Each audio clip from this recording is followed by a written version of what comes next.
Yan, magandang umaga po sa ating lahat. Magandang gabi pala sa lugar ng Pilipinas. Tunay nga napagpala ulit tayo ng Panginoon. Tayo po ay dadako tayo sa ating mensahe muli ng ating Diyos na buhay sa araw nito, sa linggo ito. At tunay nga ng napakabuti at napakabait ng Diyos sa bawat isa sa atin. Tayo binigyan ng panibagong buhay, panibagong araw, oras, upang tayo ay magpuri at maglingkod sa Kanya, sa ating Diyos na buhay. At tunay na hindi tayo pinapabayaan ng Diyos sa bawat parte ng ating buhay. Amen.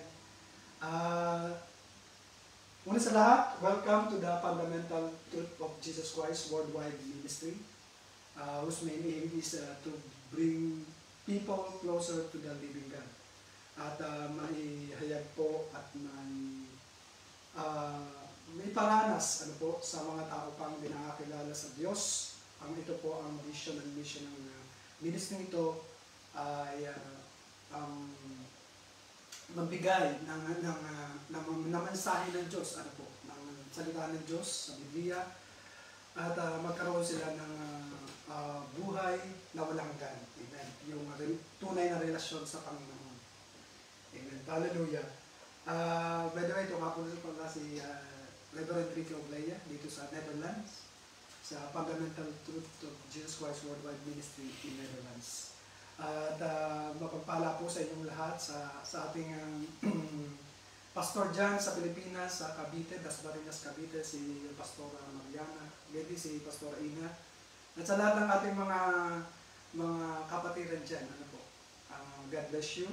Tayo po ay sa oras na ito, tayo po ay ihanda natin ang ating sarili, ang ating puso, ating isipan, upang tanggapin natin ang panibagong mensahe ng Diyos sa araw na ito. Amen. Hallelujah. Siya pastor ng Russia. Ganyan din po pala sa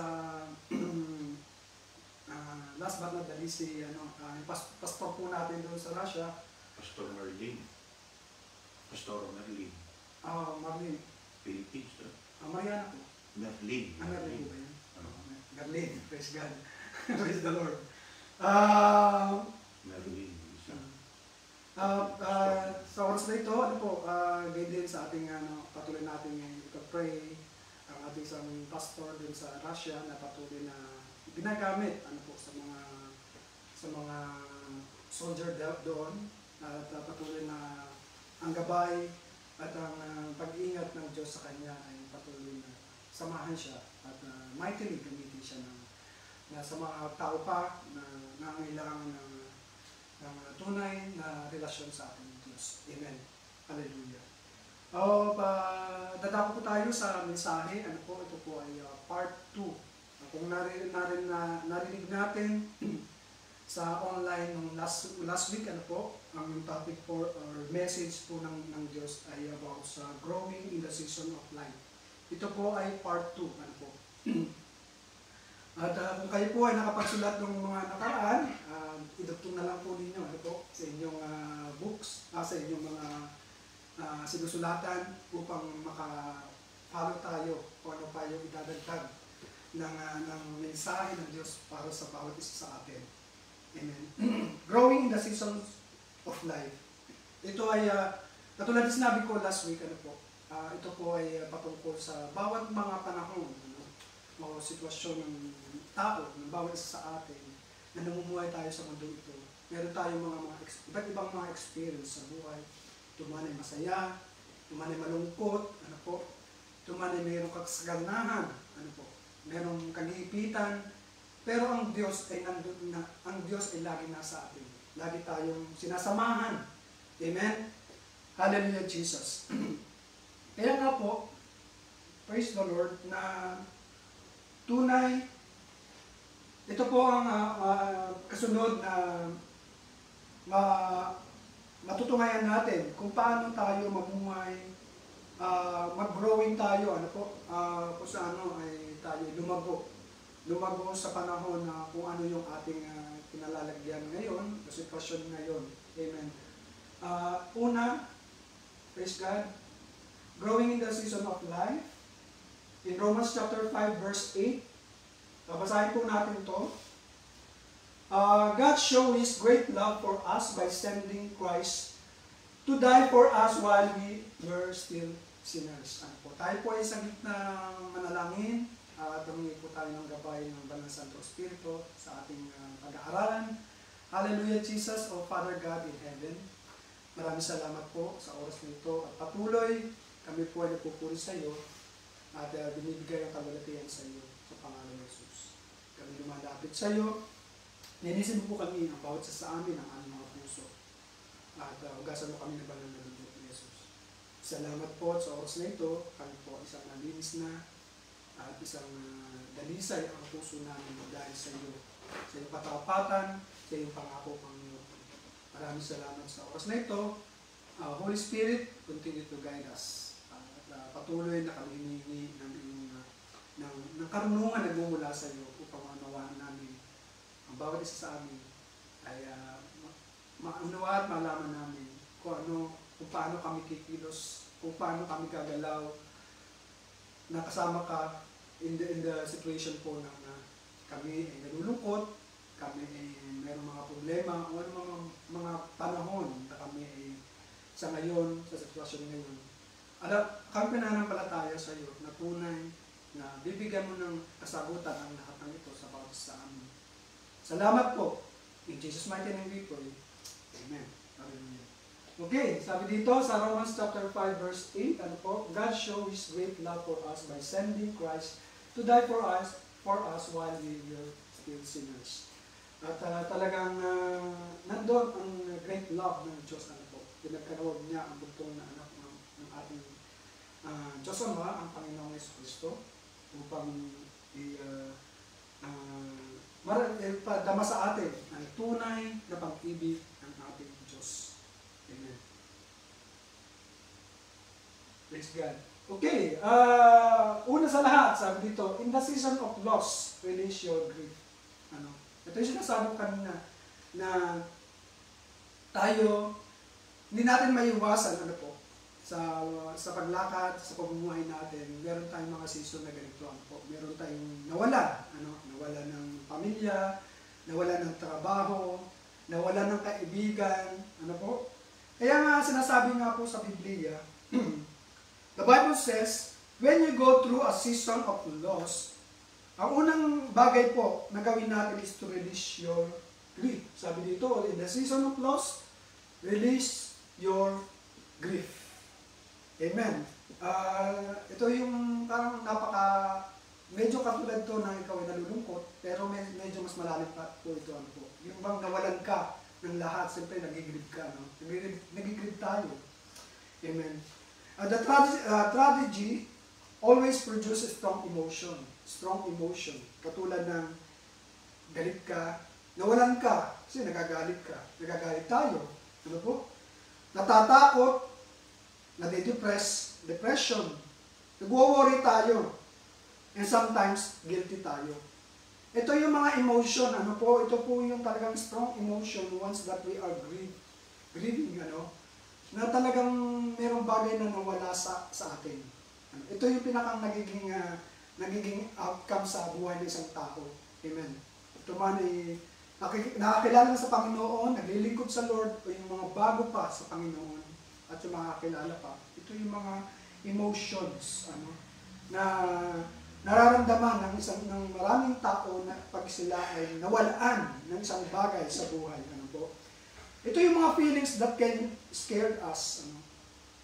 Natatakot tayo. Yung kinatatakutan natin, we often don't know what to do with them. Hindi natin alam kung ano yung dapat natin gawin.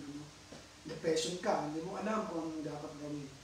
Pero napakabuti ng Diyos once na tayo ay nasa Panginoon. Merong bibigay ang Diyos ng kasagutan upang tayo ay masave dun sa ating iniisip na hindi maganda. Amen. Kaya, when we experience a major loss, these enormous feelings bubble up with us. If we don't deal with them now, it will take us far longer to recover. Hindi natin po ito i-deal, napakahaba po, para tayo ma-recover tayo dun sa mga bagay na yon na wala sa atin. Kailangan natin ang Diyos, mga kapatid. Kailangan natin ang Diyos upang tayo ay mabilis ang ma-recover kaagad tayo. Amen. Not only physically, but emotionally, spiritually. Kaya marami po mga tao never directly deal with grief in life. Ipapakamatay na lang sila dahil di nila kaya. Nade-depress. Yung depression nandoon. Stress. Yan ang lagi naririnig natin. Kahit sa trabaho, o saan man tayo naroon sa ating kapaligiran, pag tayo napagod, stress na agad ang sinasabi. Pag pumunta tayo sa doktor, sasabihin, stress ka lamang. Stress ka lamang, kapatid. Yun ang mga ng doktor sa atin ngayon. Amen. Kaya nga po, ang maraming mga tao that never directly deal with grief in life, they push it down. Talagang wala na. Nawawala na sila ng pag-asa. Kasi hindi nila inire-release sa Lord. Kaya napakapalad po natin dahil tayo ay may Diyos na buhay, na siya yung magbibigay sa atin, mangungusap sa atin once that we are commune with God. Madali. Dahil bakit nasasabi ko ito? Bakit nasasabi ko po ito sa sarili ko na ganun napakadaling pag once that we are commune with God, nandun ka agad yung releasing ng Lord na comfort. Kino-comfort ka agad tayo dahil meron tayong pinagsusumbungan.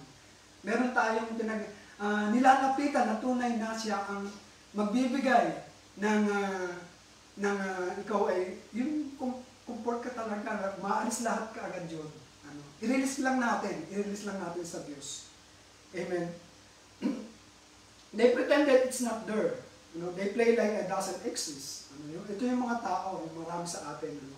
And that's why we are still struggling with emotional stress from losses that occur matagal na panahon na 20 or 30 years earlier.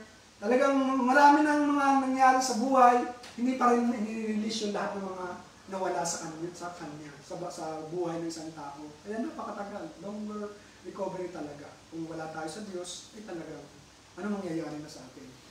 Amen. Kaya there's a myth that say God wants you to walk around with smile on your face all the time, saying praise the Lord. Hindi ito the Bible doesn't say that anywhere. In fact, si Jesus nagtuturo sa atin. Jesus taught that exactly opposite. In Matthew chapter 5 verse 4, sabi dito, God blesses those who mourn, for they will be comforted.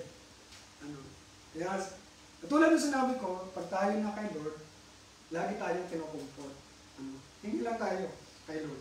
It's okay to grieve. When a Christian loved ones passes away, we know that we'll go to, lalo na pag we go to in heaven, or in the kingdom of God. Lalo na siya pag nakakilala na sa Lord. Amen. Hindi na tayo mag-hesitate na okay, normal na nag-grieve tayo. For someone sa ating mga pamilya na nawala, normal yun na nag-grieve po tayo, nalulungkot tayo. Lalo na mahal mo ang isang tao. Amen. Pero once na siya po ay nakakilala na sa Panginoon, nandun pa rin yung grief, kaya lang nandun na yung sa puso natin, sa sarili natin, that is in the hands of God. Amen? Amen. So we need not grieve like the world. Hindi tayo katulad na talagang, wala nang gagawin kundi self-pity na lang. Iba talaga pag tayo ay kay Jesus. Our grief can be different. We grieve because we are going to miss them. Ito naman yun . But we can also be at peace because we know that they are with God.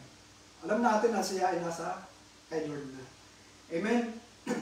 But we also grieve many other things. Tayo po ay nag-fail. Yung marriage natin, or marriage ng iba, nag-fail po, nawalang trabaho, na-lost yung job, or broken dreams. Yung mga dreams niya, nawala na. Naglaho na. Dahil na unahan ng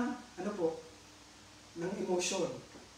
Sa sarili niya, talagang iniisip na lang na walang pag-asa. So what you should do with your feelings? Anong gagawin natin sa ating nararamdaman? Don't repress that or stop them deep inside you. Huwag nating hayaan tayo pangunahan ng mga bagay na ito na tayo po ay talagang, kung hindi natin i-release ito sa Lord, nandito pa rin sa puso natin, sa buhay natin, sa isip natin. Yung mga nangyari, mga nakaraan hanggang ngayon, hindi tayo makamove on. Amen. Kalma lang. Dahil nga ang Diyos ay nandyan. Kalma. Amen. Kaya narinig natin yung kalma, di ba? Kahit sa mga social media, yung kantang kalma. Pero pag tayo nasa Lord, there is a peace. Amen. Hallelujah. If we want to a good example for this, basahin natin yung book of Psalms, si David dito. Si David kasi ang dami niyang mga guts, mga nangyayari sa buhay niya. Amen. David often spills his guts and saying this like that. Sabi niya, talagang sinabi niya sa Lord, nandun yung kanyang paglalapit sa Lord. Sabi niya, God, I am in tough time right now. I am really hurting. Nasaktan ako. And you cry out to God just like David did. Umiyak tayo sa Lord. Magsumbong tayo sa Lord. Tayo ay manalangin, magpuri, manalangin, magsumbong tayo. Ay, nandun din yung i-release tayo ng Lord. Iko-comfort, aalsin lahat ng mga mabigat sa ating puso, sa ating buhay. Yung lahat ng mga guts na yon. Yung lahat ng mga nangyari, how many times na nangyari sa iyo. Pag tayo nasa Lord, hindi tayo iiwanan niya. Bagkus bibigyan tayo ng kasagutan, bibigyan tayo ng kapayapaan, bibigyan tayo ng joy with peace and gladness and kindness from our Lord Jesus Christ. Amen. Diyan kakompleto, Ricardos, ang Diyos. Once na tayo po ay lumapit na tayo nagpapakumbaba sa harapan niya. Amen. Sabi nga po sa Psalms 60, chapter 62, verse 8, sabi niya, pour out your heart to Him, for God is our refuge. Totoo naman. Huwag na tayo magtitirang kung ano man yung nasa puso natin, titira pa natin. Ilagay natin, pour out. Sabi nga, pag sinabing pour out, lahat ibigay mo sa Diyos. Lahat ibigay mo sa Diyos. Ano bang klaseng ngayon? Struggling ka ngayon. Ano yung sitwasyon mo ngayon, kapatid? Tumanay mag-asawa, tumanay kolega natin, kaibigan natin, kapamilya, kapuso. Kailangan natin dito na i-pour out natin sa Diyos kung ano nilalaman ng puso ng bawat isa sa atin. And God is our refuge, di ba? Kaya if we are going through a loss right now, please understand that if we don't release your grief, it will eventually come out. Feelings that are pushed down faster and eventually they explode, that can cause even more pain and regret. Mag-explode po talaga to pag hindi natin i-release sa Diyos. Pag sinarili lang natin. Kaya nga meron tayong mga kapatiran, yung ating mga pastor, yung ating mga apostle, yung ating mga sister and brother in Christ. Yung mga pastors. Minsan kadalasan niya ang ginagamit ng Diyos na instrumento para sa atin upang tayo po ay yung ma-release tayo.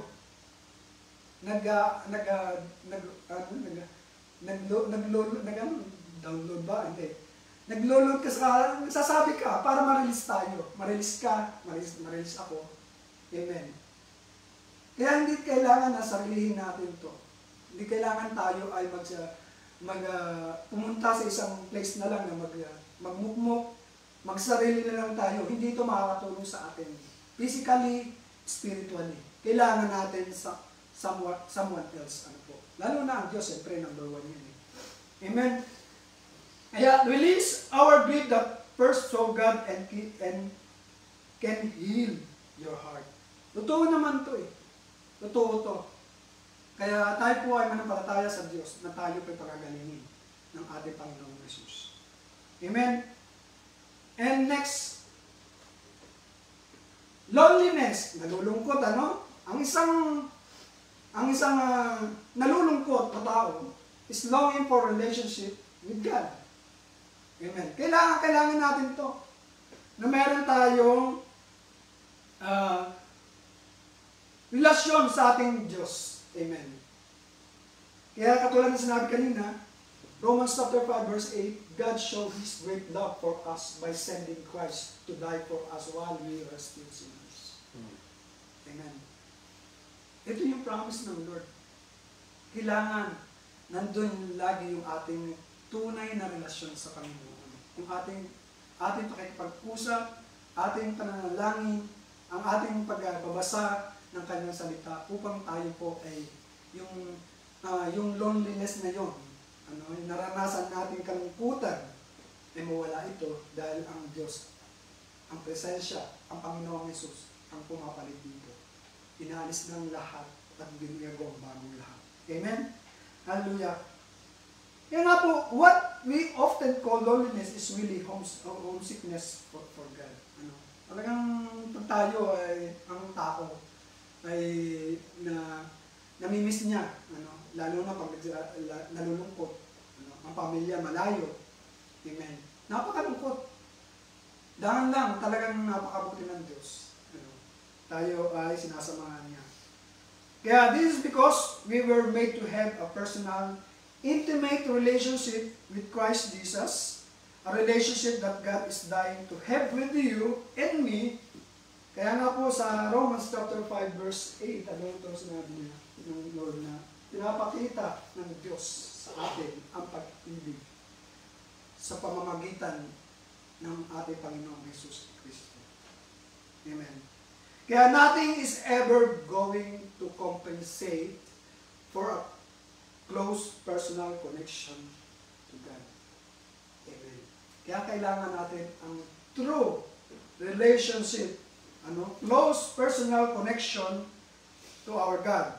Hindi ito person, no experience, no drugs, or no success. Nothing. No possession. Nothing is going to fill that aching hole in your heart that God created for Himself. He wants you to know Him. Gusto ng Lord na makilala. Gusto ng Lord na makilala natin, ang bawat sa atin, makilala natin ang ating Diyos, ang ating Panginoong Jesus. Amen. Kaya nga po nung una ko bago ko na born again, sa Pilipinas, that was 1997, June 29, talagang yung time na yun talaga ako, hindi ko alam kung ano yung gagawin ko. Palasimba ako, umaattend ako ng kung ano-ano mga gathering noon. Pero there's something emptiness in my sarili ko, in myself, lalo na sa puso ko, Kaya nung time na nagkaroon ako at nakilala ko ang ating Diyos na buhay, ang Panginoong Yesus, doon ko naramdaman yung naging whole, naging buo, naging buo yung aking sarili dahil doon ko natutunan na kulang at kailangan natin talaga ang ating Panginoon Jesus to make us whole. Amen? At nang makilala natin at makikilala natin ang Diyos, totoo yan, tunay, na siya ay hindi nagbabago noon, ngayon, at magpakailan pa man. Paano nga ba natin? How do you get to know God? Una sa lahat, i-open natin ang buhay natin to our Lord Jesus Christ at sabihin natin, Jesus Christ, I want to get to know you. Gusto kitang makilala.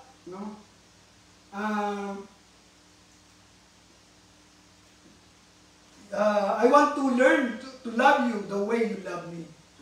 Gusto ko matutunan, maramdaman ang tunay na pagmamahal mo upang i-share ko sa bawat mga tao pa ang pagmamahal na ipinaranas mo sa akin. Amen.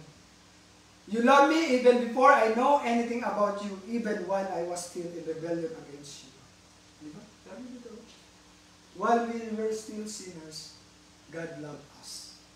Kaya kailangan natin ang tunay na intimate relationship to our Lord Jesus Christ. Amen. You were made for a relationship with God. Kaya nga po, ang Christianity is not a religion of fears, religions of rules, regulations, and rituals. It's a relationship where you talk to God all the time. He works in and through you. Amen. Kikilos at kikilos ang Diyos sa buhay natin once na tayo ay laging nakadikit sa Kanya, lagi tayong malapit sa Kanya. Amen. At mararamdaman natin ang pagkilos niya. Amen. At magtatrabaho siya sa buhay natin, work in and through you. Amen. That is the antidote to your deepest loneliness, to our deepest loneliness. Another thing, okay. Ayan, how do you get to know God? Open our life to Jesus Christ. And another thing is, join a church family. Kung saan tayo pakakainin ng salita ng Diyos, kung saan tayo palalaguin ng Panginoon. Amen. Kung saan na siyempre sa church na talagang tunay na meron tayong pagkakilala, makikilala natin lubusan. Lubusan. Not only outside, but inside. Amen. Join a church family. After God created Adam, sabi niya, it is not good for the man to be alone. Hindi lang naman ito yung, ako babasa nasa sa Genesis, ito yung creation. May ibig sabihin po yan. Sabihin, once na tayo po, isa pa rin ibig sabihin po dyan na tayo ay nakakilala sa Panginoon. Hindi natin, need natin, na hindi tayo mag-solo. Kailangan natin na meron tayong church family. Amen. Na may mag-guide sa atin, magtuturo sa atin ng magaganda at mag-a-advise sa atin. Amen. Kaya hindi natin kakayanin na tayo ay solo. Kaya after God created Adam, He said it's not good for the man to be alone. God created you, we live to in community with others. Find a spot when you can get involved. So saan tayo magagamit ng Diyos? Upang yung depression, upang yung loneliness, hindi ito mag-penetrate sa atin. Hindi tayo pangunahan ng mga bagay na ito, mga negative. Mga discouraged words. Kaya, mas maganda na tayo ay join the small groups where other people to get to know you, where you find the support network you need, and when you're going through those times, yung sabihin, yung time na tayo po ay, yung panahon na tayo ay may pangangailangan, na tayo ay nagsosolo, kailangan natin, meron tayong accompany lalo na, siyempre, tayo ay may makakasama mga tunay na Kristiyano o tunay na naglilingkod sa ating Panginoon. Amen. Take a chance, take a risk, join a small group. Okay? Kaya nga po, meron another way na to overcome loneliness is to start serving. Amen? Kailangan once na tayo po ay nakakilala sa Panginoon, na-open na natin ang ating buhay sa ating Panginoon, na nag-join na tayo sa isang church, yung pong church talaga na makakatulong sa atin spiritually. Amen? Is, tayo po ay, mag-start tayo, mag-serve sa Lord. Amen. Mag-pray tayo, Lord, ano ba yung nais mo sa akin upang ako ay mag-serve sa iyo. Amen. Every day, we encounter the world full of lonely people. Totoo yan. Who are wondering if anyone cares. Naghahanap sila ng mga mag-care sa kanila. That eldest person who has not had a visit with 2 years. Ito yung example na nabasa ko. Na mahabang panahon, na hindi nakikita niya pamilya, nasa malayong lugar, talagang napakalungkot talaga. Amen. Napakalungkot. Pero nung nakita sila, talagang personally, yung talagang nakita ng habang panahon, hindi sila nakita at nagkita sila sa isang lugar, napakasaya nila. Nawala yung pagka-loneliness nila, pagkalungkot. Dahil nakita na niya, lalo na pag tayo po ay nasa gawain ng Panginoon. Na nagsaserve tayo para sa Lord, nakakapag-share tayo ng salita ng Diyos, nakakapag-advise na tayo. Amen. Hallelujah. Napakasarap. Dahil hindi na tayo yung mag-i-stay na lang dun sa sitwasyong gano'n na nag-iisa ka, nalulungkot ka. Dahil mas maganda, once na tayo po active sa isang gawain ng Diyos sa ministry, nawawala ang lahat. Nandiyan pa rin, pero pinapalitan iyon ng kagalakan at kalakasan ng Diyos. Amen. Hallelujah.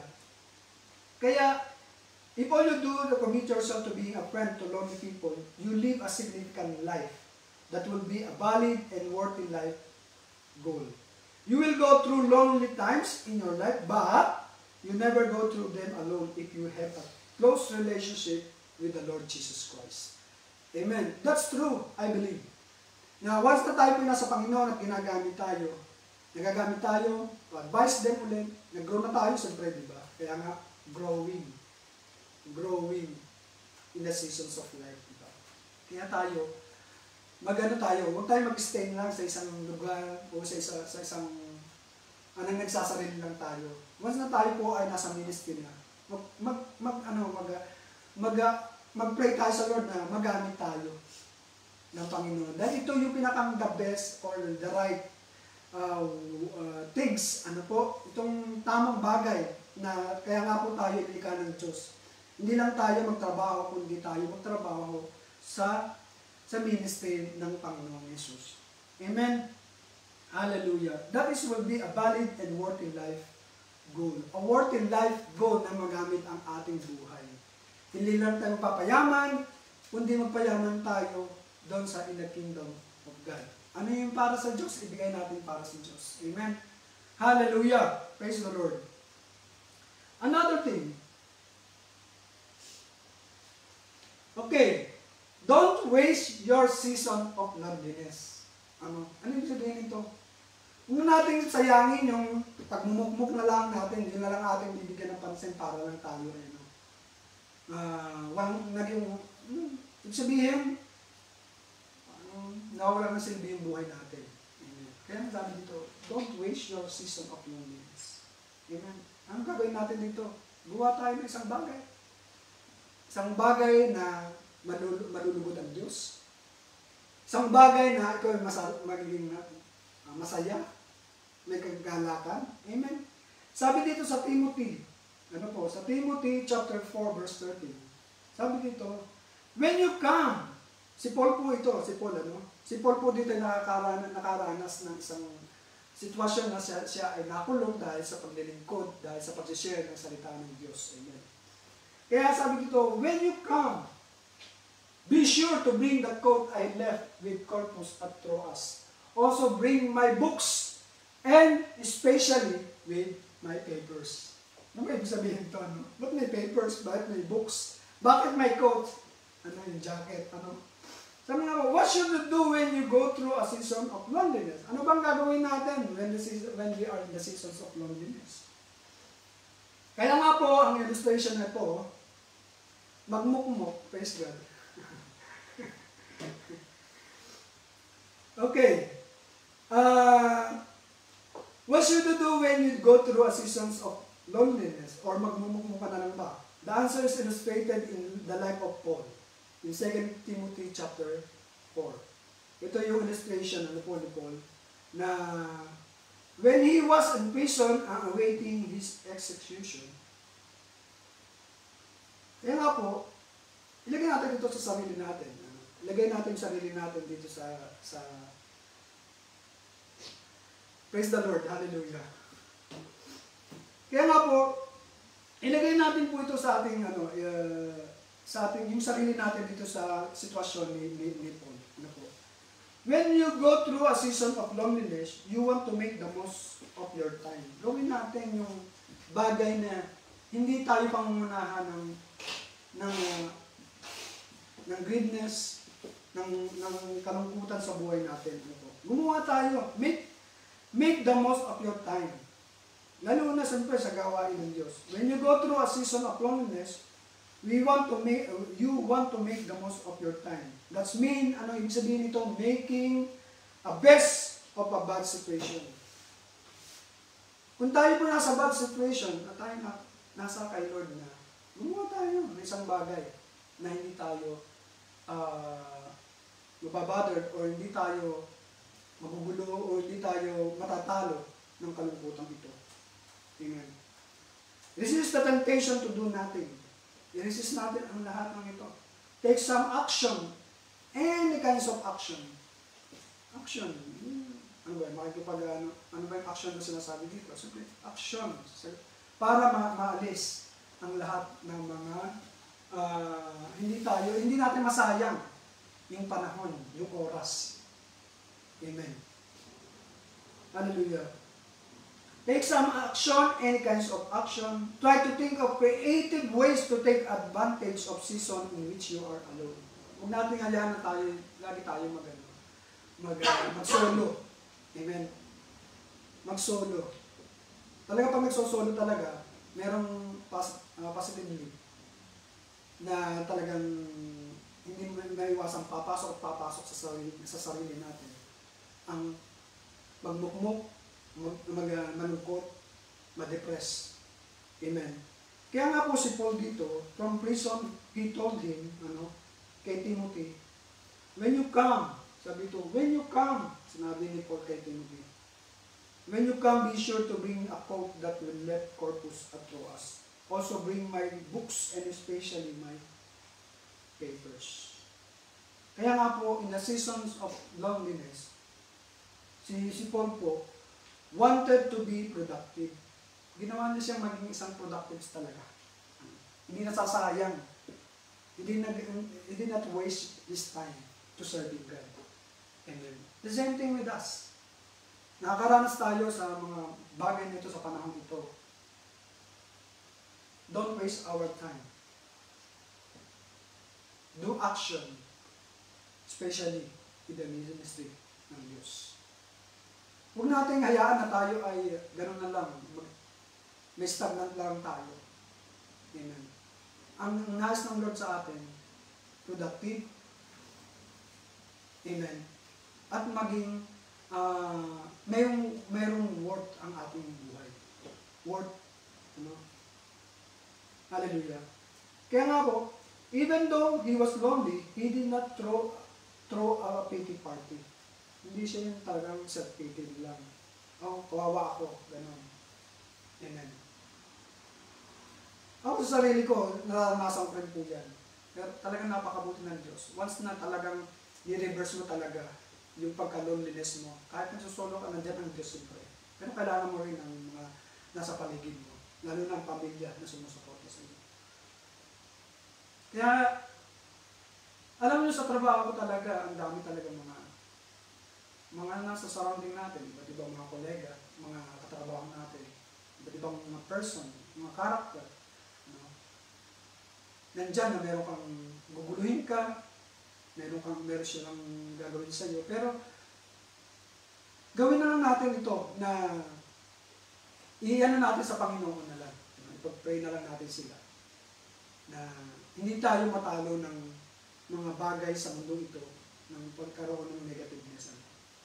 Gawin natin itong i-reverse natin ng Diyos ang lagi na lang ibigay natin lahat ito para sa Kanya. Amen. Otherwise, hindi natin kakayanin ang mga bagay na ito. Ang Diyos lang, si Jesus lang ang makakagawa nito. Amen. Amen. Hallelujah, Jesus. Kaya nga, even though he was lonely, he did not throw a pity party. He did not complain or give up. Hindi siya nag-give up. Si Paul, isa siya sa mga greatest Christians. Si Paul is one of the greatest Christians who ever lived. He had won countless people to Christ. Yet, he was completely alone in his final days. Hanggang sa huling hininga o sa huling araw niya, naging siya ay solo, pero nandun pa rin ang kanyang kalakasan na nasa sarili niya, nananampalataya na hindi siya pinabayaan ng Diyos. Kapatid, hindi tayo pababayaan ng Diyos. Amen. Minsan, pag-aralan natin ang lahat ng mga bagay na ito. Na dumadaan tayo sa panahon ito na meron tayong mga problema o anumang sitwasyon. Tandaan po natin na ito, marami tayong matututunan dito. Kaya gusto ng Lord na tayo ay matuto at tayo ay mag-grow. Tayo ay mamunga. Katulad ng isang tanim na to. Diba? Ang ganda dahil siya ay nananatiling luntian, maganda ang kulay dahil siya ay punong-puno ng pag-asa. Amen. The same thing with us. Punong-puno tayo ng pag-asa dahil ang Diyos ang ating pag-asa. Amen. Hallelujah. He made the best of situation by deciding to utilize his time. Kaya nga po sa verse na ito, meron pong dalawang bagay dito na ni-record dito. This verse records him saying two things. Pag po tayo ay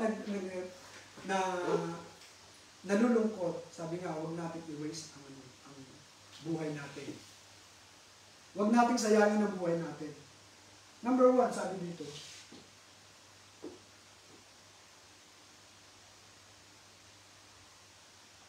ayan, sabi dito, may dalawang records, this verse record him saying 2 things. Number 1, bring my coat, sabi ni Paul kay Timothy. The Romans prison were, kung ano natin sa buhay natin, kung tayo po ay nagsasarili, lalo na sa isang lugar na malungkot, sipin natin, it's a down, or dark, and cold. Si Paul, naranasan nito. Nasa prison po siya. Ito yung mga naranasan niya. Paul did what he could to take care of himself. Iningatan niya kanyang sarili. When we are alone and depressed, we don't always take very good care of ourselves. Physically, emotionally. Siyempre, nandun yung natin, di ba? Physically, emotionally. Nahihirapan ka. Malamig. Madilim. Dahil, wala, nasa isolated ka eh. Amen. Once na tayo pinaharas ngayon, feeling natin isolated tayo. Napakadilim ng paligid natin. Amen. Ito yung naranasan ni Paul eh. We don't exercise. We don't rest well. We don't eat right. Just because you are lonely doesn't mean you should not take care of yourself. Ibig sabihin ng bring your coat. Once na tayo po ay nakakaranas ng ganitong sitwasyon, ingatan din po natin ang ating sarili. Sabi ni Paul kay Timothy, bring your coat. Dahil siya ginagamit ng Diyos eh. The Timothy. Kaya inanon ni Paul sa Timothy at ang mga kasama niya. Bring my coat. Ibig sabihin, sa ating buhay, alam natin ang Diyos ang mag-iingat sa atin. Pero ingatan din natin sarili natin. Tulungan natin din ang sarili natin. Bring your coat. Ingatan natin habang tayo naglilikod sa Lord, kung saan tayo dalhin. Kung saan tayo yung ginagamit o kaya sa ating mga trabaho. Amen. Lagi nandun ang pag-iingat. Amen. Sabi nga, lagi natin inaano sa ating social media, lalo sa messenger, sa family natin, sa friend. Take care, always, ingat ka. Amen. Meron pa may pagkasabing, I love you, may muha-muha pa pa. Amen. Kaya, mas mga ingatan din po natin ang ating sarili. Amen. Number 2, bring my book, sabi ni Paul. Bring my book. Ano ba yung klase book na to? Siyempre, una-una siyempre, Bible, di ba? Bring my book, sabi ni Paul. Paul was a people person. He did not like to be alone. It was not the way God wired him. Being solitary confinement in a Roman prison was the opposite of where he wanted to be. Yet, he did the best he could. He wrote letters that today are included in the New Testament. Maybe the only way God could slow him down was to put him in solitary confinement over 2,000 years later. We're still benefiting from how Paul used his time when he was lonely. Okay. Kaya ginamit na ang buhay ni Paul para pakita sa atin na talagang siya hindi sumuko, Siyempre, ang Panginoon Jesus, hindi sumuko para sa atin. Okay? Kaya sa atin, sa paglilingkod sa Panginoon, hindi natin maiwasan ang lahat ng ito. Pero purihin ang Panginoon na tayo binibigyan ng mga salita na nagbibigay sa atin ng kalakasan, nagbibigay sa atin ng pag-asa, nagbibigay sa atin ng kagalakan, kapayapaan sa buhay ng bawat isa sa atin. Kaya huwag natin kalimutan, ingatan mo sarili natin, sarili mo, ingatan mo sarili natin, magbasa tayo ng salita ng Diyos, manalangin tayo. Yan ang ibig sabihin ng bring my books. Yung the Bible, the Word of God. Kasama na, lagi natin itong isasama sa ating buhay. Amen? Hallelujah! Praise the Lord. Kaya yan po yung mga natutunan natin to growing in the season of life. In the time of loneliness, in the time of persecution, in the time of situation that you are masagana, masagana sa lahat sa buhay, sa financial, not only sa kasaganahan, kundi sa kalungkutan. Kasama natin ang Diyos. Amen? Hallelujah. Tayo po ay manalangin. Praise the Lord. Hallelujah. Hallelujah, Jesus. Oh, we give you praise. We give you honor. Maraming salamat po, Panginoong Yesus, sa araw na ito, na muli na kami pinagpala mo. Salamat po sa mga salita mo, na kung paano mo kami tinuruan sa oras ng kagipitan, sa oras ng karamdaman, sa oras ng problema, Panginoon, lagi mo kami sinasamahan. Hindi mo kami pinababayaan. Salamat po at dalangin ko sa lahat ng mga kapatid na nakarinig ng iyong salita sa online. Ay patuloy na idaloy mo sa kanila, sa bawat isa, ang kalakasan, ang kumpletong kagalingan sa mga may sakit karamdaman. At gayon din, ang dalangin namin, dalangin ko sa pangalan ni Jesus, to release the blessing upon blessing sa buhay nila financially, spiritually, at gayon din sa mga taong nangangailangan ng trabaho at nag-a-apply ng trabaho, ano man ang mga desire ng kanilang mga puso, sa kanilang pamilya, lalo na sa iyong ministry, Panginoon. Pagpapalain mo at pagpapalain mo ang buhay nila dahil inuuna ang iyong kaharian sa pangalan ni Jesus.